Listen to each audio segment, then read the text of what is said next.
Vision Plus TV, l'excellence et la rapidité. Il est vrai que nous aurions souhaité vous voir rencontrer M. Donald Trump, ce qui n'a pas été fait malheureusement. Donc c'est vrai que c'est également une des préoccupations de la diaspora. Monsieur le Président, je vous remercie pour l'attention que vous prêtez à mes questions. Alors la rencontre avec Donald Trump, je ne sais pas ce que mes compatriotes trouvent à cela, mais moi je ne suis pas d'abord venu aux États-Unis pour rencontrer spécialement Donald Trump. Donc, si je l'avais rencontré, tant mieux, ça aurait été... mais je crois que quiconque connaît le fonctionnement de l'administration américaine d'abord, mais même des pays à tradition démocratique, ils savent très bien que tous ceux que j'ai rencontrés, toutes les personnalités que j'ai rencontrées, toutes vont converger sur Donald Trump. Donc je n'aurai même pas absolument besoin de le voir pour lui dire ce que j'ai déjà dit aux autres. Surtout que ce que j'ai dit au secrétaire d'État, par exemple, pour ne prendre que son cas, ça tient de la politique étrangère des États-Unis. Et donc ça va. J'ai rencontré le secrétaire à la santé. Vous croyez que c'est plus important de lui parler des problèmes d'Ebola et du soutien sanitaire que les États-Unis pourraient nous apporter, ou d'en parler à Donald Trump et d'espérer des résultats? Moi je pense que c'est à lui, c'est lui. D'autant plus qu'il est entouré de tous les experts.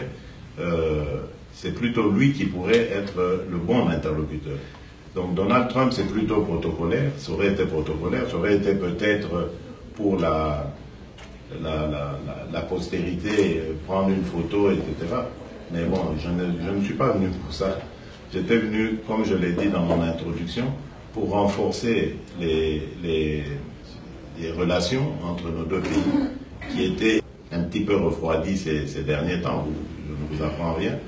Et je suis heureux de les avoir réchauffés et par la même occasion d'avoir déclenché beaucoup de choses ici qui seront bénéfiques à mon pays, non pas seulement par rapport aux États-Unis, mais même par rapport à la communauté internationale. J'ai rencontré Madame Christine Lagarde du FMI qui, dès lundi, va reprendre langue et je crois qu'au mois de mai, nous pourrons mettre au point un programme de relance de notre économie. Vous voyez que tout ça, c'est du positif et je ne pense pas qu'il aurait fallu rencontrer Donald Trump pour l'obtenir. Donc, pour moi, c'est un faux débat, ça n'a pas du tout de sens. Ça aurait été bien, mais je profite de l'occasion pour le remercier. Et à travers lui, toute l'administration américaine, parce que je sais que c'est grâce à eux que j'ai reçu des honneurs de l'armée américaine, que l'hymne national congolais a été entonné ici par l'armée des États-Unis, la fanfare républicaine des États-Unis. Je crois qu'il n'y a pas meilleur hommage, meilleur honneur, meilleure marque d'amitié que celle-là, d'affection que celle-là. Et c'est pour ça que je vous dis, je repars très content. J'ai vraiment vu les gens qui comptent, les gens qui décident et qui aident Donald Trump à décider de la politique américaine. Donc, je suis totalement tranquille avec ça. MONUSCO et FARDC. J'ai pas très bien, le partenariat est-il positif, c'est ça, hein? Oui. Le partenariat entre la MONUSCO et les FARDC, oui. Il y a eu de la brouille à un certain moment, mais aujourd'hui nous nous affairons à renforcer ces rapports et ça va de mieux en mieux. Vous savez que la MONUSCO a de nouveau reconduit son mandat. Son mandat a été reconduit par le Conseil de sécurité des Nations Unies et il va jusqu'en décembre et à ce moment-là nous referons le point pour savoir où on en est. les effectifs, effectivement, vont être réduits à certains endroits, mais renforcés dans les zones à troubles, dans les zones à problèmes. Et comme vous le savez, c'est Beni, Butembo, dans le Grand Nord, Ituri, etc. Parce que nous voulons, comme je le disais, éradiquer ces violences qui nous empêchent de regarder vers notre développement, vers autre chose de plus intéressant, que ce soit pour notre pays ou même toute la région des Grands Lacs. Et donc, c'est pour ça que par rapport aux ADF, je dirais que la lutte est rude. Vous savez que depuis peu, ces gens ont créé comme des accointances ou ont permis des infiltrations des islamistes membres de Daesh. Aujourd'hui, ces forces négatives, ces terroristes, pour les appeler comme ça par leur propre nom, sont présents dans notre pays et ils appellent même à la création d'un califat. C'est très dangereux. Vous imaginez les dégâts que cela a causé en Syrie et en Libye, et donc en Syrie, en Libye et surtout en Syrie et en Irak. Et donc nous ne sommes pas du tout prêts à accepter cela chez nous. C'est aussi de ça que nous avons parlé ici aux États-Unis, et je repars content de ces échanges que j'ai eus et des promesses d'engagement à lutter à nos côtés contre ce phénomène.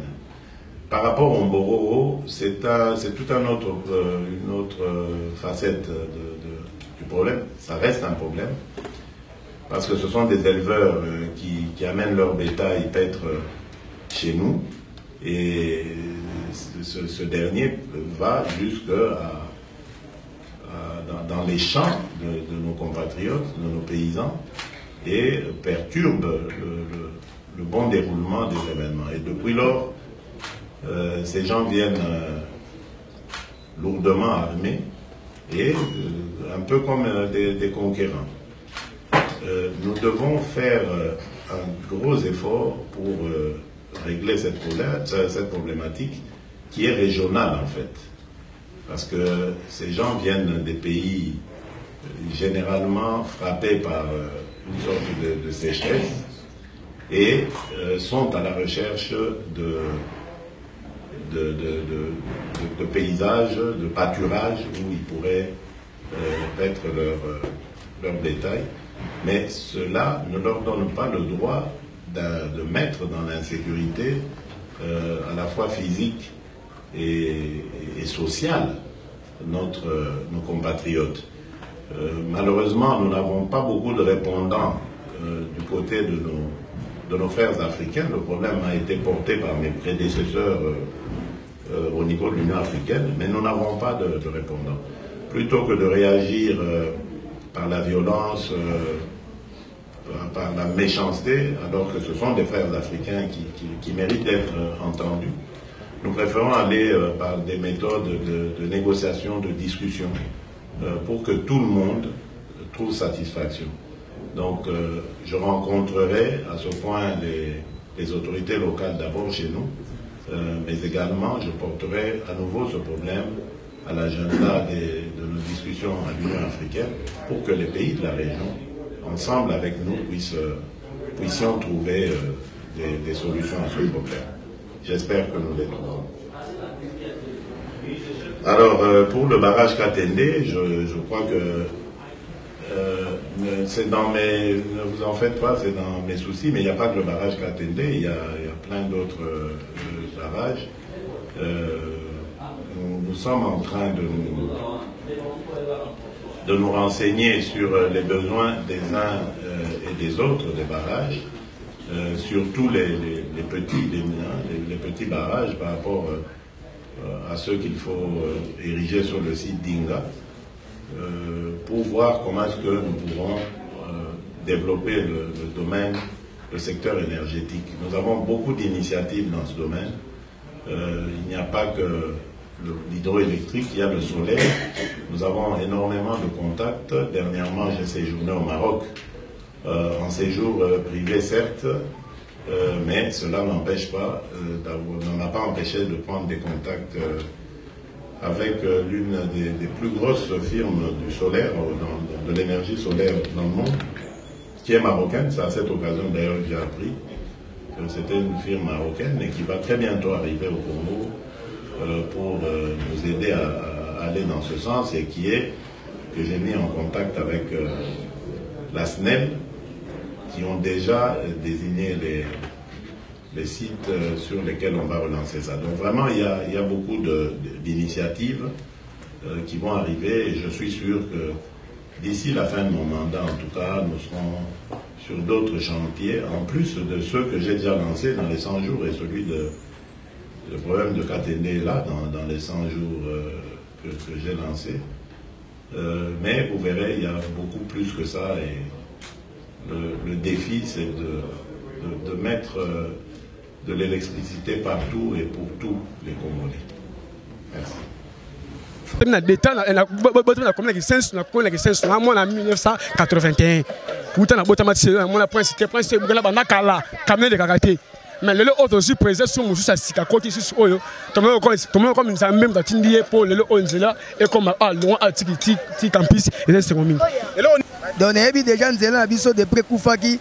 Je crois bien son abo sanité depuis 84 85. Bon, bananga na botama banda mukile sama mbali boso na mona basa prince na commune Kisensu et pesinga esengo makasi na commune na biso.